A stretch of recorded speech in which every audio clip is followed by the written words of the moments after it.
नागपूर, पुणे, मालेगाव, भिवंडी, लातूर आणि वसई विरार आता एससी प्रवर्गासाठी या महानगरपालिकांसाठी सोडत निघते।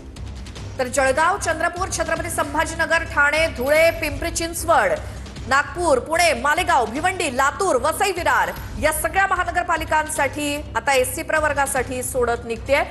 एससी प्रवर्गासाठी आता कुठल्या महानगरपालिकेचं नाव येतं हे बघायला लागेल। एसटी प्रवर्गासाठी जर आपण पाहिलं तर कल्याण डोंबिवली कल्याण डोंबिवली एसटी प्रवर्गासाठी आता जाहीर झालेली आहे। आता दुसरी चिठ्ठी जी आहे ती टाकली जाते, ती म्हणजे एससी प्रवर्गासाठी। आतापर्यंत जे चित्र स्पष्ट झालेले आहे ते आपण या ठिकाणी ग्राफिक्सच्या माध्यमातून पाहतोय। महानगरपालिका आहे कल्याण डोंबिवली, आरक्षण कोणासाठी निघालंय तर एसटी प्रवर्गासाठी। त्यामुळे कल्याण डोंबिवलीचा महापौर हा एसटी प्रवर्गाचा असणार हे आता निश्चित झालेलं आहे। त्यानंतर आता एससी प्रवर्ग त्यासाठी कुठल्या महानगरपालिकेचं नाव येतं ते आता काही वेळात आपल्याला कळेलच। नक्कीच कल्याण डोंबिवलीमध्ये एसटी प्रवर्गाचा महापौर होणार यावर आता शिक्कामोर्तब झालेलं आहे। एससी प्रवर्गासाठी जी आहे ती आता आरक्षण सोडत जी आहे ती सध्या सुरू झाली आहे। एससी प्रवर्गासाठी सोडत निघते आणि 3 पैकी 2 महिलांसाठी जागा राखीव असणार आहे। मंत्रालयातल्या परिषद हॉलमध्ये ही सगळी प्रक्रिया पार पडतेय। राजकीय पक्षाचे प्रतिनिधी आहेतच, त्याचसोबत माधुरी मिसाळ यांच्या अध्यक्षतेखाली या चिठ्ठ्या काढल्या जात आहेत। आधी एसटी प्रवर्ग, कल्याण डोंबिवली महानगरपालिका हे फिक्स झालेलं आहे। आता एससी प्रवर्गासाठी जळगाव, चंद्रपूर, छत्रपती संभाजीनगर, ठाणे, धुळे, पिंपरी चिंचवड कोणत्या महानगरपालिकेचं नाव समोर येतं आता हे बघावं लागेल। चिठ्ठीत काय नाव येतं बघावं लागेल। तर एससी प्रवर्गासाठी सोडत आता निघते, चिठ्ठी काढली जाते। कुठली महानगरपालिका एससी प्रवर्गासाठी हे आता आपल्याला काही क्षणात कळेलच।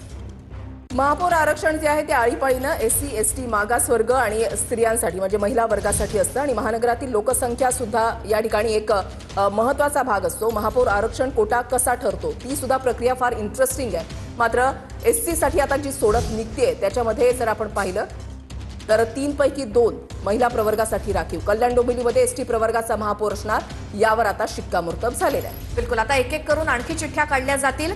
पहिला एसटी प्रवर्ग, त्यासाठी कल्याण डोंबिवली महानगरपालिकेची चिठ्ठी निघाली, त्यामुळे एसटी प्रवर्ग हा कल्याण डोंबिवलीसाठी हे आता शिक्कामोर्तब झालेलं आहे। मात्र त्यानंतर आता कुठल्या महानगरपालिकेचं नाव पुढच्या चिठ्ठीमध्ये समोर येतं ते बघावं लागेल। आता एससी प्रवर्गासाठी सोडत निघते, 3 पैकी 2 जागा महिलांसाठी राखीव आहेत। त्यानंतर आता पुढची महानगरपालिका कोणती याकडे आपलं लक्ष असेल। सगळ्यात आधी ही सगळी प्रक्रिया आपण बघतोय TV9 मराठीवरती। त्यामध्ये आता एकूण बऱ्याच महानगरपालिका आहेत, 29 महानगरपालिका आहेत, त्यापैकी कल्याण डोंबिवलीचं चित्र स्पष्ट झालंय। आणखी आता 28 महानगरपालिकांच्या चिठ्ठ्या काय येत आहेत बघूयात।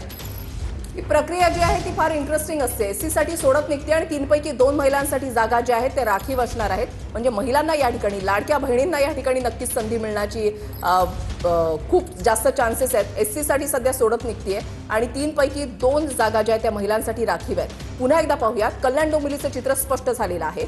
या ठिकाणी एसटी प्रवर्गाचा महापौर बसणार यावर शिक्कामोर्तब झालंय। या आरक्षणाची सोडत निघाली आहे। कल्याण डोंबिवलीमध्ये कशी समीकरणं तयार होतात आणि कोण सत्ता स्थापन करतं त्यापैकी आता एसटी प्रवर्गाचा उमेदवार कल्याण डोंबिवलीच्या महापौर पदासाठी असणार। यामध्ये आता राजकीय वर्तुळात चर्चा सुरू झाली असणार आहे। कल्याण डोंबिवलीमध्ये जे कोणी पक्ष तिथं सत्ता स्थापन करणार असतील त्या ठिकाणी आता या एसटी प्रवर्गाच्या उमेदवारासाठी चाचपणी सुरू झालेली असणार आहे। आता एससी प्रवर्गासाठी सोडत निघते, एसटीच्या नंतर आता एससी प्रवर्गासाठी आता सोडत निघायला सुरुवात झालेली आहे।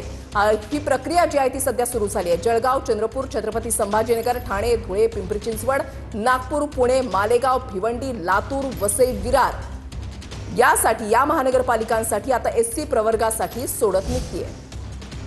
त्यामुळे त्या जागा सुद्धा पहिल्यांदा सांगण्यात आलेल्या होत्या। तर सोडत पद्धतीवर ठाकरेंच्या शिवसेनेनं आक्षेप नोंदवलेला आहे। महत्त्वाची आणि मोठी बातमी आताच्या घडीची आपण पाहत आहे। किशोरी पेडणेकर तिथे उपस्थित आहे ठाकरेंच्या सेनेकडनं आणि त्यांच्याकडनं कदाचित या सोडत पद्धतीवरती ठाकरेंच्या शिवसेनेनं आक्षेप घेतलाय। हा आक्षेप नेमका का घेण्यात आलाय, काय नेमके मुद्दे आहेत याकडे आपलं लक्ष असेलच। मात्र सध्या जी मोठी बातमी येते ती म्हणजे जी आरक्षण सोडत पद्धत सुरू आहे त्याच्यामध्ये ठाकरेंकडनं आक्षेप, बरोबर, सोडत पद्धतीवर ठाकरेंच्या शिवसेनेकडून आक्षेप घेण्यात आलाय। कल्याण डोंबिवली आरक्षण एसटी प्रवर्ग, तर इकडे ठाण्याचं चित्र सुद्धा स्पष्ट झालेलं आहे। एससी प्रवर्गातून या ठिकाणी आता महापौर बसेल। ठाणे पालिका एससी साठी आता राखीव झालेली आहे। कल्याण डोंबिवली नंतर ठाणे महानगरपालिकेची चिठ्ठी निघाली आहे आणि ती एससी प्रवर्गासाठी। त्यामुळे कल्याण डोंबिवली एसटी आणि ठाणे महानगरपालिकेमध्ये एससी प्रवर्गाचा महापौर बसणार हे आता निश्चित आहे। कल्याण डोंबिवलीच्या